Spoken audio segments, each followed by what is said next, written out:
19, verse 1. Um, uh, so the pasuk says, my mitzvos you shall guard, behemtecha o tarbia kilayim. You shall not mate your animals, mix them up, and tzadacha o tizra kilayim. And your fields you should not sow as kilayim. Uvege kilayim shatnes o yalelecha. So we see from here, my laws you shall guard, and that means that you cannot make kilayim of animals, you cannot make kilayim of seeds, and you can also not make kilayim of garments. So there are three types of kilayim that are listed in this verse, which are, that means you're not allowed to mate two different animals together. You're not allowed to sow kilayim in your field, two different seeds, and you're not allowed to make wool and linen garments together. You had something to say, Rabbi Yosef? It's verse 19. You said verse 1, I think. No, I said chapter. I meant to say chapter 19, verse 19. I'm sorry. Okay, that's so good. Let's see. Thanks for the correction. Let's see what Rashi says. As chukosai tishmaro, my laws you shall guard. Ve'eluhin, these are the laws. Behemtecha lo tarbia koyim, you shall not mate your animal with another species. Rashi says these are chukim. These are considered laws that are called chukim. Gezeras melach, they're a decree of the king. She'ein tamod davar, there's no rationale to the matter. Meaning to say these are laws which we don't understand. We don't understand the reason for them. Or there's she'ein tamod davar, there's no reason to the matter. It's just a decree of the king. And then there's kilayim of a garment. Now, there's also actually, I should mention, there's two other kilayim that are not mentioned here. You're not allowed to work two different animals together, and also you're not allowed to plant a seed in the grapevine. Those are two other types of kilayim. Ubaged kilayim, and garments of kilayim of shatnes you shall not wear. Lama nemar, why was this stated? Mafisha nemar, why is this stated? Mafisha nemar lo tobah shatnes. It says you're not allowed to wear shatnes, wool and linen together. Yachol, I might think, oyobash gizet semer, I might think you can't wear shearings of wool, va'anitze pishtin, and bundles of linen. Says the verse, beged. It says a garment. Minay l'rabos halavadim. How do we know it comes to include felts? What's lavadim? Well, basically, this is like, so this is the wool that you did not spin it or twist it. So basically, how do you know if you just press the wool and linen together without spinning them first? How do I know that that's also prohibited? Says the verse, Talmud Lomar Shatnes, Davar Shushuan Natavoy Venuz, anything which can be spun or twined together. But Omar Ani, and Rashi says, I say news. That means Lashon Davar HaNimlal V'Shazur, that's something which is rolled and twisted together L'chavro, to bind it. And Rashi gives an example that we interpreted as related to withering.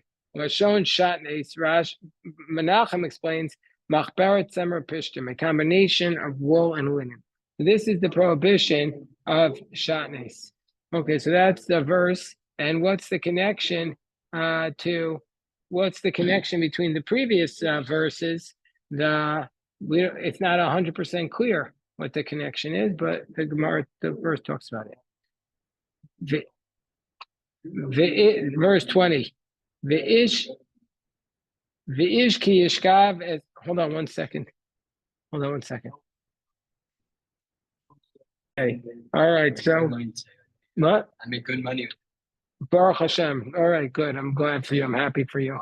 If you, when you make money, I'm happy. Or they say, Torah. If there's no flour, there's no Torah. So we go up to the next pasuk. Let's say a man will lie with a woman carnally. Okay, this is a complicated scenario here. So then we're in Leviticus chapter 19, verse 20. A man lies with the woman carnally. Now this woman is a slave. She's a maidservant. She's a Canaanite slave who is designated to be with a specific man. V'aftalu niftesa. And we'll see what Rashi says this mean. And she has not been redeemed. And meaning he hasn't married her or he hasn't given her freedom. So bikoras tiyeh. So there shall be an investigation. William Su Pasha. He doesn't put to death. So we're talking about a man. This is going to be sounding very harsh. So Rashi tells us what we're talking about. That this slave woman, this Canaanite slave woman, as Rashi tells us, she is mu'edes, she's assigned, she's assigned and designated to a specific man. Rashi says this word, necharefes, has no other word like it in the entire scripture. So we're talking about a Canaanite slave woman, shechatzia shifcha, she's half slave, shechatzia bas chorin, and she's half free. And she's mureses eved ivri, and she's married to a Hebrew slave, or she's betrothed to the Hebrew slave, shemuter b'shifcha, who's allowed to be with the Canaanite woman. So basically, a Canaanite woman is, or any Canaanite, or especially a Canaanite slave woman, is their marriage is not binding. So nobody, no Jew is allowed to have relations with her because she's a Canaanite. So, but the only one who can is Eved Ivri, a Hebrew slave who's owned by a fellow Jew. So such a Jewish slave can be assigned a Canaanite slave woman by his master. So our pasuk is talking about of a woman who's half slave and half free, who was owned by two Jewish partners, one of whom freed her with respect to his share. So in that sense, she's a totally free Jew. And so she cannot have relations with the Canaanite slave because she's half free, and she can't have she can't have relations with the free Jew because of the slave side of her. However, what she can do is she can enter into a relationship with a Jewish servant of a fellow Jew. He can marry the free side of her, and he is permitted to have relations with the slave side of her. So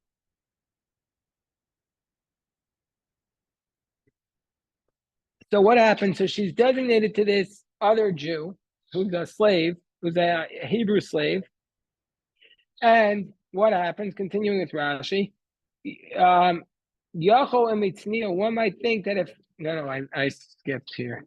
So Rashi says the situation is that if they won't, if they saw, Peduya ve'ena Peduya, so she's half redeemed, meaning to say, Ustam Pidyon Bekesef. Meaning to say that what's going on here, she's half slave and half free. Bikoras tiyah, there should be an investigation because this person has lain with this woman who's designated to another man, but she's only half Jewish and the other half is designated to the Hebrew slave. So what happens? And she wasn't freed. Bikoras tiyah, there's supposed to be an investigation. She gets lashes below who. She gets lashes, but not him. Rashi tells us what's going on here. So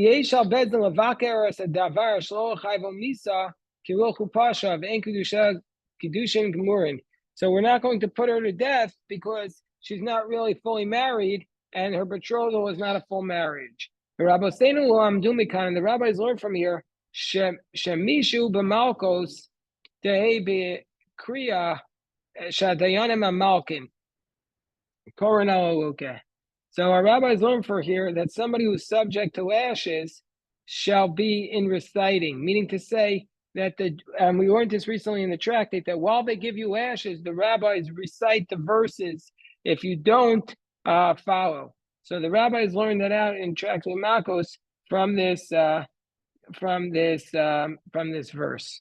Kiruchu Pasha. The Sephardi Jews, the Sephardi Jews on Erev Yom Kippur, when they give you lashes at the mikvah with a skin of a donkey, as far as I remember, they say V'hurachum Mechaper Avon, which has 13 words in the verse, and they repeat it 3 times. So almost like what the Gemara describes of once on the right shoulder, the left, and then the middle. Well, this is exactly why it became accustomed to recite V'hurachum on Ma'ariv. The reason is because they used to give the lashes right before Mariv. The courts would give the lashes right before Mariv. So you would daven Mariv, you would get the lashes, and then you would go into the court and then you would go in to pray and Mariv. And so you're saying that you were just forgiven. You got the lashes and you got a kapara. Very nice. So she gets the lashes because she's not freed. And so therefore, he's not liable to death for adultery with her because she's not fully married. But if she'd been freed, then and a man slept with her, she'd be get death. This is okay. This sounds like completely irrelevant, but let me just share with you that since if she's a Canaanite slave, then the Hebrew slave is allowed to be with her. Somebody had the idea that he fell in love with a non-Jewish woman, and he had the idea that this is the way he'd be able to be married, to be with her.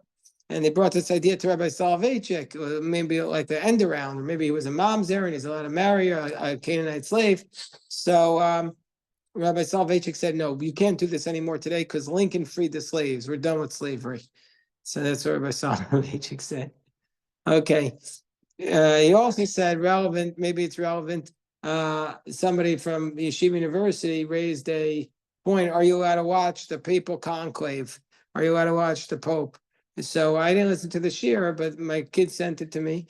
But I said, I remember that when the JFK funeral was on, when John F. K. Jr. was assassinated, Rabbi Soloveitchik told the students that maybe they shouldn't watch it because there was a mass during the funeral, and maybe it's like attending a different religious service. So he encouraged people not. It's said, I didn't hear from him. It's said that he encouraged people not to watch the religious part of the ceremony on TV. But I'm not saying we have to follow that. I'm just saying what I heard. Yeah, Elon, you were raising your hand? Oh yeah. So this like this portion over here, 26, it says you shall not practice divination, you shall not practice soothsaying, right? Oh, you jumped ahead. Okay. Oh, Fine, that's sorry. fine. No, that's fine.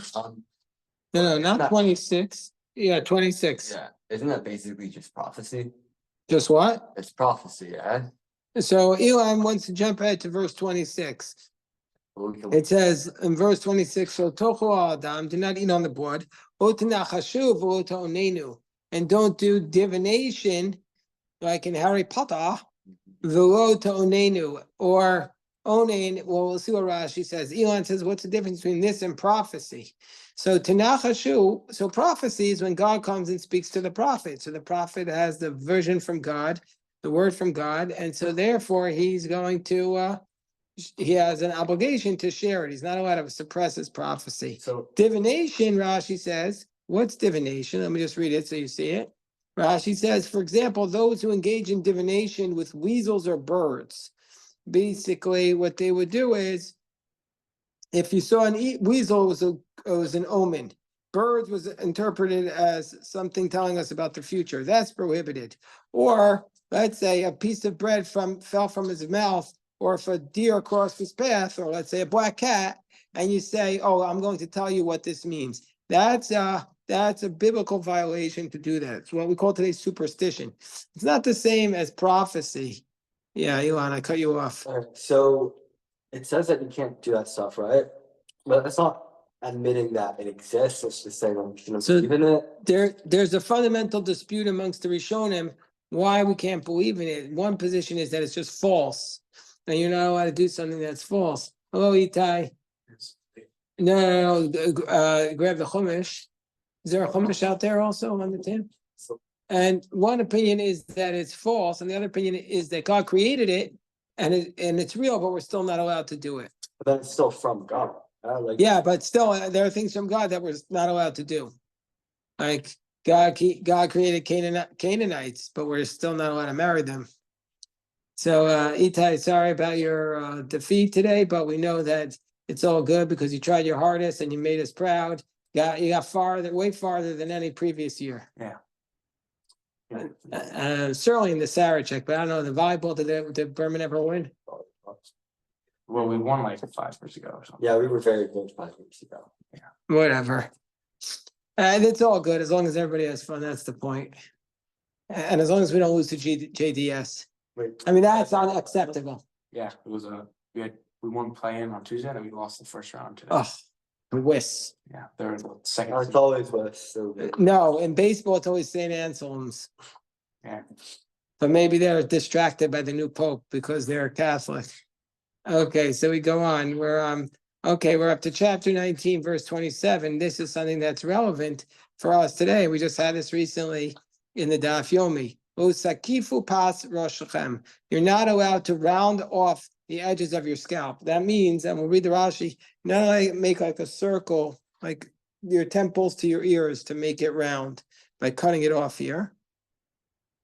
And we're not 100% sure of the spot. That's why some people don't cut at all here, like the Hasidim. And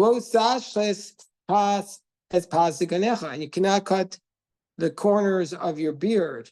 And so here the Talmud says we do 5 corners on your beard, 2 on each side and 1 in the middle. And that's also, we're not 100% sure. That's why where those spots are. That's why, for example, Chabad, they never cut their beard. You ever see the Chabad cut their beard? Their beards look like mine all year, all the time. Like scraggly stuff.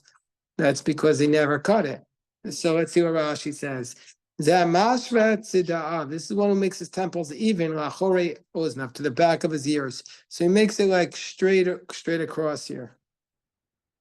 Anybody ever come into Berman with that haircut, with their payas cut off, and they get in trouble? Do they do that? When I was growing up, rabbis would get real mad. You get suspended. Do they do that now? Oh, terrible. Okay. Ufadachto into his forehead. Nimtza hekef rosho agul saviv. So it's rounded off around his head. Sha'achore oznav l'mal mitzvah. Sha'achore oznav ikrei. That he basically rounds off the corners of his head, and which is higher than his temples. Interesting point. What? Corners are. What? Do you know what it is? No, this is not the corners of the beard. This is the payos, which is around it. But yeah. In Yiddish, the priests are called galach. And I believe that's because of that. Shani's father told me that. And a few years ago, I saw a movie about Martin Luther. He actually had like a crown of hair around his head, but everything else was completely shaved, like with a razor. It was almost like literally like a crown, and that's what takifu, I think, is. Anyway. Interesting. I never heard that, but I sure do appreciate that insight. The corners of your beard. We're at chapter 19, verse 27. The corners of your beard, sofa zakan. This refers to the end of the beard, ugvuav, and it's hey. Oh, and Max made it too. Baruch Hashem. I'm very busy this week. Okay. Tell them. Elon. Okay. So, thank you, Max. Thank you, Kiva. Okay. So we say the corners of your beard, you know, at a cut. Now we don't know where this is either, Itai. That's why we don't bring a razor to our beard, because we're not sure where it is. And the neck. So we don't know 100% sure where it is. So far, zakainu gvula vein chamesh. Two on each cheek. And lamala, it's a rosh shurachav v'yesh bo shtei pios v'achas lamata b'santaro makom chibor shnei alachem.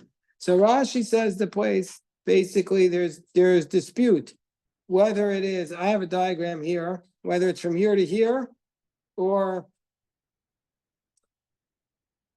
slightly different.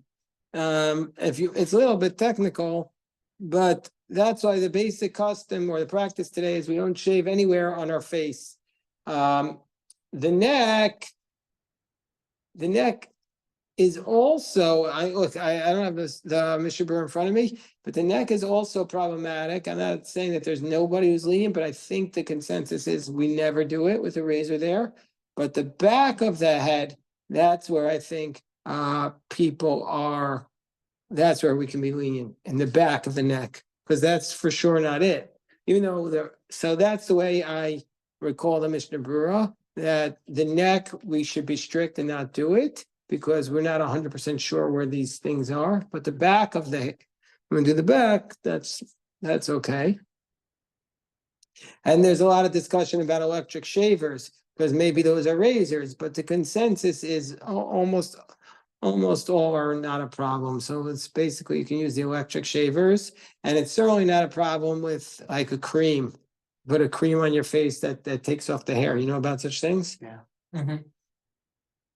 Yeah. But the best is to grow a beard. A Jew should have a beard. Rabbi Yosef has a beard. A Jew has a beard. A Jew has a beard. She has beard. Shit. Right, Greg. A Jew has a beard. We have Oh, you can't beards. grow a beard yet. What? Almost when you can't grow a beard yet. Then you look, then you look like me. Yeah, if you can't grow a beard, then you get even more reward from heaven because you don't look so great. So you say you're even looking better. It's very appropriate that we're learning this in the Omer because Rav Tzuriel told us a funny story where somebody, a Bachur, asked him if he's allowed to shave during the Omer because he's dating. And he said, well, there is such leniency, you know. So then the girl told him, I don't want to date somebody that doesn't have a beard. She only wants to date somebody who has a beard. She only wants to date somebody who has a beard during the Omer or just in general. Yeah, but anyway, do the best you can. If you're really self-conscious about it, then for sure you can. Then if you're in the parasha, you're trying to find the shidduch, then we could talk. But still young, right? You're in high school, so we have some leeway there. Okay, so then the next verse is also something we have from Makos. V'seret lenefesh lo titnu b'vsarchem. You now want to make a mark on your flesh. Ksovas kaka lo titnu bachem ani Hashem. So Sera lenefesh, Rashi says, Kain darkon shel amorayim liot misartim b'sarim keshameis lamameis. Rachmana litzlan, when a person loses a loved one, the Amorites used to like make scratches on their face. So that mark, this is a prohibition to do when a loved one passes away. You're not allowed to make a mark. The Torah tells us very specifically how you're supposed to mourn, and that's prohibited. Do you have a question, Arnie? Yeah, Rashi says about the tattoo that you're not allowed to have it because it like remains black, but now we have laser removal. Well, I can't hear you. Now we have laser removal. Rashi's Right. So the question about the laser removal is a different question, in my understanding. But I appreciate you bringing it up. If you have a So- tattoo, can you do make laser? Right. So the point is, okay, let's go slowly. Let's read the next Rashi. Rashi says that you know how to do a tattoo, and it pointed out Kisav HaMechukeh V'Shakua. This is a writing which is engraved and embedded. She'enu nimchak olam, which cannot ever be erased. Shemeka'ako b'machat, that he tattoos it with a needle, v'mashter olam, and then it remains dark permanently. So basically you make an engraving and then you drop the ink in. That's what most Rishonim say. Some say first you drop the ink and then you drop. That's how one commentary says, but presumption is you make an engraving and you drop it, and it's permanent, or it's meant to be permanent. So that's prohibited from the Torah. The fact that you can remove it through a surgery doesn't make the initial one permitted to do. But the question is, you're not allowed to remove the tattoo because you're making a wound in yourself also. So then the question is, can you remove it with a laser nowadays? So that's something that they discuss, because a laser is not making a wound in you. So that's something that I'm not qualified to opine. I just know about the debate. And then there was a question, a person who was a Baal Tshuva, he wasn't from, and he got a tattoo of excuse me for speaking like this, a lady who was not dressed on his bicep, where he puts on the tefillin. And so now he didn't know what to do, because you're not allowed to make the removal of the tattoo is also a problem. And he can't put the tefillin, he doesn't want to put the tefillin on this woman who's not clothed.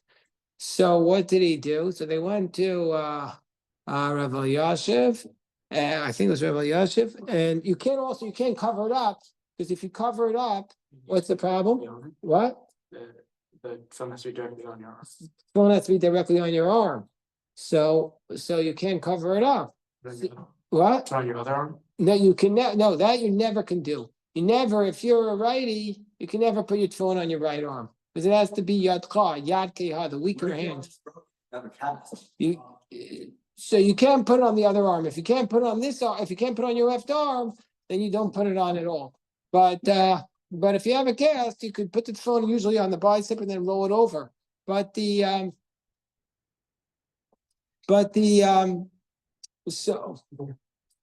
so in this case, what I think the answer was that the tefillin is kosher with a certain amount of leather underneath, but you could add more leather, and that's not a chatzitza, it's not an interposition. So add an extra piece of leather under the tefillin, and then use it to cover up the picture, and that way you're okay. What? Clever. I mean, the rabbis have answers for everything. So what about the other question that's raised is, what about like these tattoos that you're like, that they last for like 1 or 2 months? So that's something that's that's not a question, that it's okay. But then there are other types of tattoos which are cosmetic enhancements. Like for example, Rahman al-Tzlan, let's say a woman has breast cancer, she needs to have a mastectomy, and then they have to do cosmetic repair of the surgery. So then they want to do certain things to make it look like it looked originally. So that's something that the post can discuss. And I think that in that case, they try very hard to find the leniency to allow it, because it's something that's desperately needed. Yeah, I don't know how we got there, but this is from the tattoos. Okay, so all right, let's have a mincha at this point. A big shikoyach to everybody.